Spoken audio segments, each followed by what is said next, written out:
Do you remember the days when summer vacations felt like they would never end, or when waiting for your birthday seemed to take forever?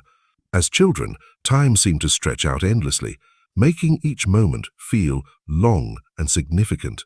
Fast forward to today, and you might blink and suddenly realize that it's December again.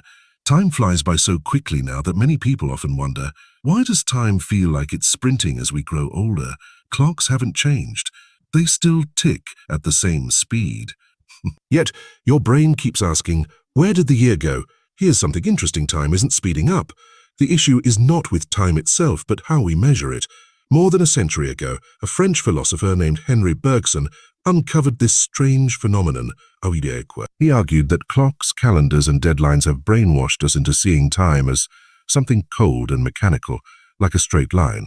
However, Bergson's unique idea, which he called la durée, suggests that real time isn't measured by seconds or minutes. Instead, it is shaped by our memories, emotions, and how we experience life's moments. Why routine makes time fly? Think about how your days go by when they become routine, when every day feels the same. Time can feel like it's passing in a blur. On the other hand, think about the last time you went on an exciting road trip or had a spontaneous adventure. Didn't it feel like those days lasted longer? That's because your brain was actively living and processing each moment. So is time shrinking, or are we just letting it slip through our fingers?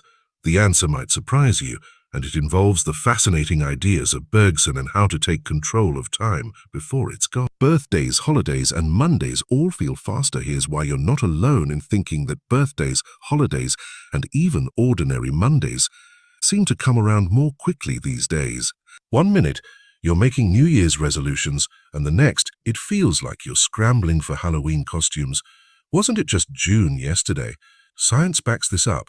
Studies show that most adults over the age of 30 feel that time moves faster with each passing year. But why is this the case? For many years, psychologists have discussed something called the proportional theory. When you're young, like 10 years old, a single year is 10% of your life, which makes it feel significant and long.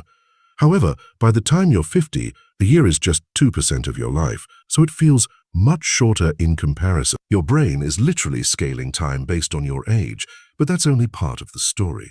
How routine shrinks time. Neuroscience has uncovered another important reason why time feels like it's speeding up. Routine kills your perception of time.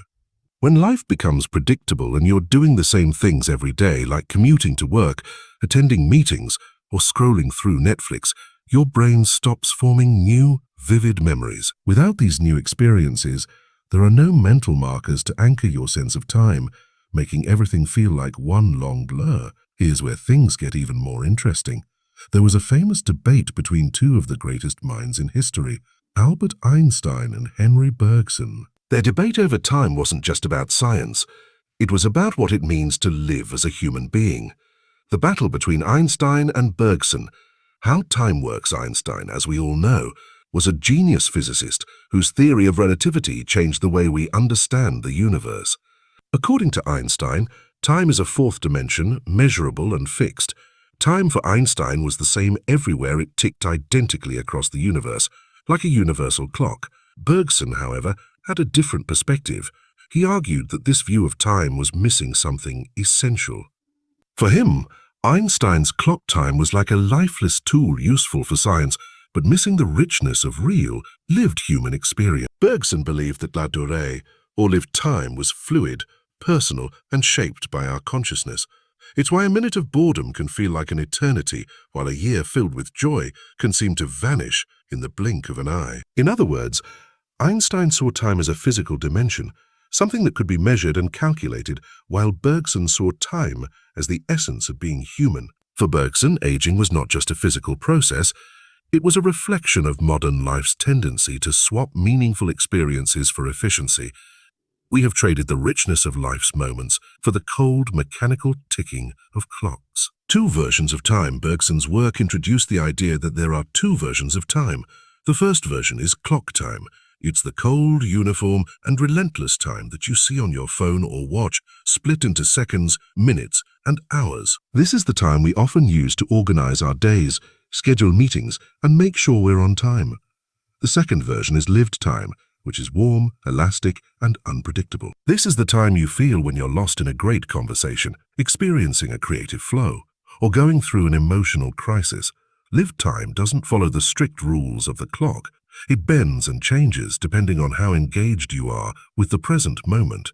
Apu. Bergson called this second version of time la durée, which means duration in French. This idea is central to his philosophy.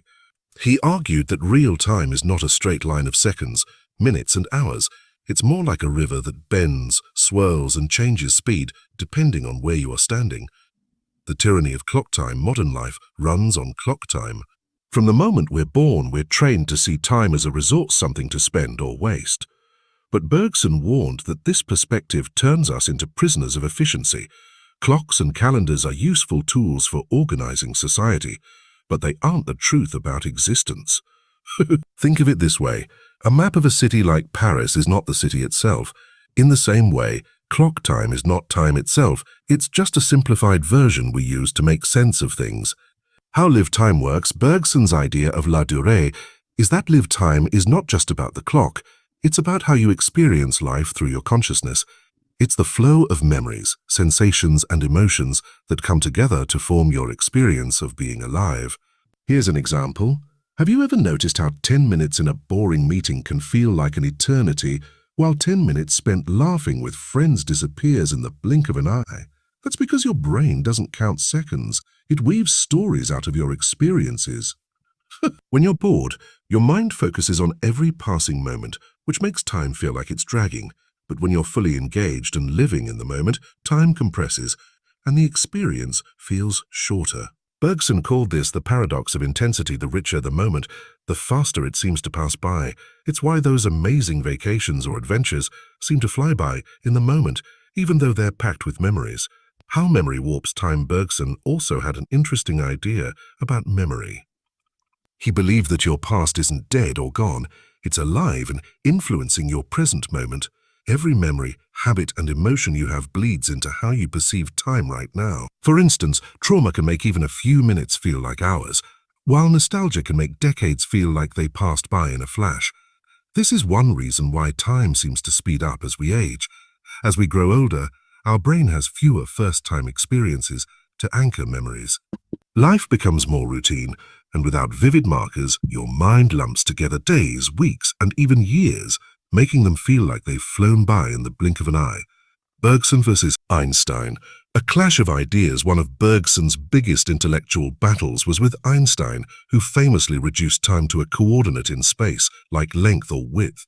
At a famous debate in 1922, Bergson argued that Einstein's view of time ignored the human heart and the experience of living. For Einstein, time was something you could measure, a cold mathematical fact. But for Bergson, time was like a living pulse, messy, subjective, and inseparable from our humanity. Einstein saw time as something external, something that can be measured by clocks and equations. Bergson saw time as something internal, something we experience on an emotional and personal level. Why this matters today in today's fast-paced world, we are drowning in clock time. Productivity apps, deadlines, and endless scrolling fracture our attention and turn life into a checklist. But Bergson offered a solution: rebel against the tyranny of the clock. Seek novelty, dive into art, spend time in nature, or have conversations that make you lose track of time. The more you spend time doing things that make you feel truly alive, the richer your experience of time will be. In Bergson's world, time is not your enemy, it's your canvas. So the next time you panic about where the year went, ask yourself, did I live it or did I just count it?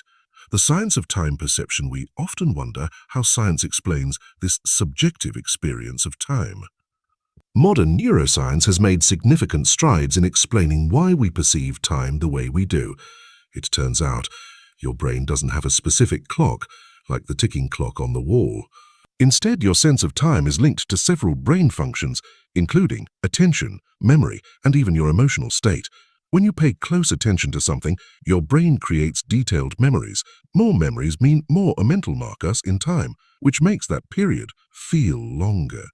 When you're on autopilot, your brain forms fewer memories, which can make large chunks of time seem to disappear.